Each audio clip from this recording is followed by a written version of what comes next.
Since assuming our Republican majority in January, the House Oversight and Accountability Committee has uncovered a mountain of evidence revealing how Joe Biden abused his public office for his family's financial gain. For years, President Biden has lied to the American people about his knowledge of and participation in his family's corrupt business schemes. At least 10 times, Joe Biden lied to the American people that he never spoke to his family about their business dealings. He lied by telling the American people that there was an absolute wall between his official government duties and his personal life. Let's be clear. There was no wall. The door was wide open to those who purchased what a business associate described as the Biden brand. Evidence reveals that then Vice President Joe Biden spoke, dined, and developed relationships with his family's foreign business targets. These business targets include foreign oligarchs who sent millions of dollars to his family. It also includes a Chinese national who wired $250,000 to his son. Joe Biden also lied to the American people about his family making money in China. He continued to lie about it even when the House Oversight Committee uncovered bank wires, revealing how the Bidens received millions from Chinese companies with significant ties to Chinese intelligence and the Chinese Communist Party. Just this week, we uncovered 2 additional wires sent to Hunter Biden that originated in Beijing from Chinese nationals. This happened when Joe Biden was running for president of the United States, and Joe Biden's home is listed as the beneficiary address. To date, the House Oversight Committee has uncovered how the Bidens and their associates created over 20 shell companies, most of which were created when Joe Biden was vice president, and raked in over $20 million between 2014 and 2019. We've also identified 9 Biden family members who have participated in or benefited from these shady business schemes. Now, what were the Bidens selling to make all this money? Joe Biden himself. Joe Biden is the brand, and Joe Biden showed up at least 24 times with business targets and associates sending signals of access, influence, and power to those prepared to pay for it. The American people demand accountability for this culture of corruption. They demand to know how these schemes have compromised President Biden and threatened our national security. They demand safeguards to be put in place to prevent public officials from selling access to their public office for private gain. Under the leadership of Speaker Kevin McCarthy, House Republicans have now opened an impeachment inquiry into President Joe Biden. By opening an impeachment inquiry, our investigation is now focused on whether President Biden engaged in impeachable offenses under the U.S. Constitution. It empowers Congress, elected by the people, to continue providing the answers, transparency, and accountability that the American people demand and deserve.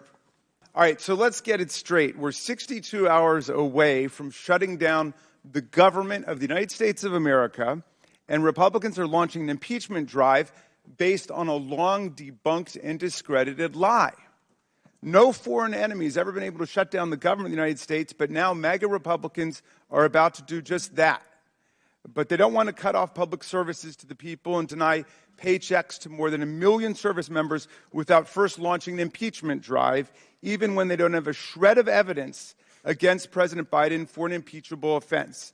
And you think I'm being harsh? Here's what some Republicans have had to say over the last week about the actions of the Republicans as they watch up close, quote, the dysfunction caucus at work, in the words of our GOP colleague from Nebraska, Don Bacon. Clown show, foolishness, terribly misguided, stupidity, failure to lead, lunatics, disgraceful, new low, pathetic, enabling Chairman Xi, people that have serious issues. Those folks don't have a plan, show just how broken they are, and individuals that just want to burn the whole place down. Now, if I said any of these things, they'd probably take my words down, but these are Republicans talking about Republicans. So let's be clear. This isn't partisan warfare America's seeing today. It is chaotic infighting between Republicans and Republicans. It's MAGA versus extreme MAGA, as if anybody in the real world could tell the difference between the two. What a staggering failure of leadership. Speaker McCarthy's invertebrate appeasement of the most fanatical elements of his conference now threatens the well-being of every American. Now, some people think the members of the GOP caucus aren't interested in anything logical. They just want to see the world burn, as Alfred Pennyworth put it in The Dark Knight. But I see a method in the madness. A week ago, Donald Trump posted a comment saying that a government shutdown, quote, is the last chance to defund these political prosecutions against me and other patriots. You get it? To delay justice, Donald Trump would cut off paychecks to a couple million service members and federal workers and furlough more than 1 million workers and pay them later for having not worked.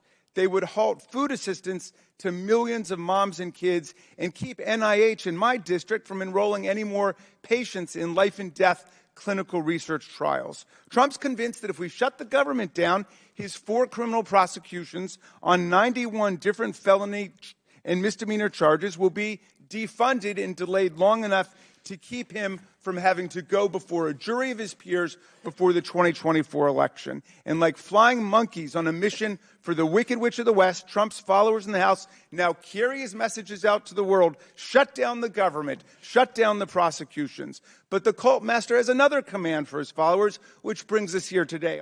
Politician takes action that makes money for his family, and then he tries to conceal it. Never forget 4 fundamental facts. Hunter Biden gets put on the board of Burisma, gets paid a lot of money. Hunter Biden's not qualified, fact number 2, to sit on the board. Not my words, his words. He said he got on the board because of the brand, because of the name. Fact number 3, the executives at Burisma asked Hunter Biden to weigh in and help them with the pressure they are under from the prosecutor in Ukraine. Fact number 4, Joe Biden goes to Ukraine on December 9th, 2015, gives the speech attacking the prosecutor that starts the process of getting that guy fired. Those facts, by the way, are consistent with what the confidential human source told the FBI, and the FBI recorded in the 1023 form, the same form that the Justice Department didn't want to let this committee see. And all those facts, all of that was further confirmed yesterday with the information that the Ways and Means Committee released from the whistleblowers Shapley and Ziegler. Here's a communication from Hunter Biden to an executive with Burisma.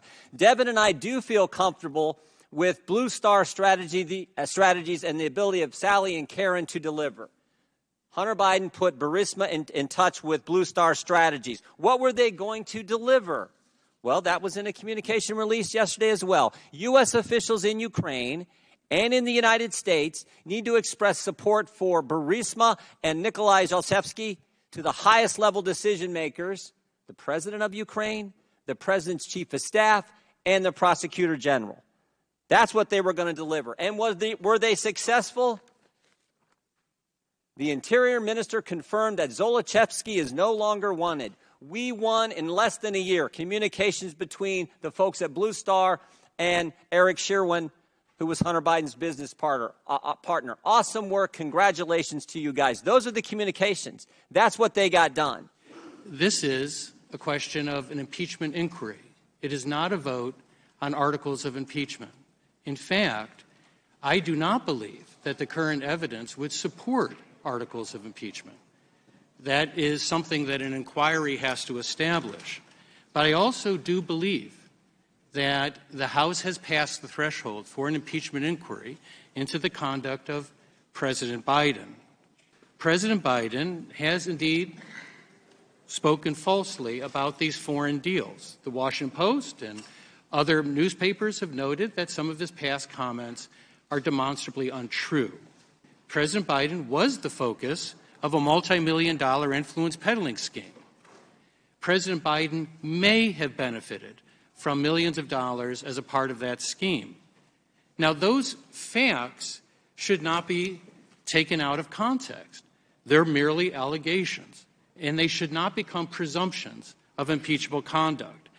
While it may not sit well with many, President Biden and other presidents can be dishonest, can even lie to the American people, and that would not constitute an impeachable offense. Indeed, most presidents have lied to the American people.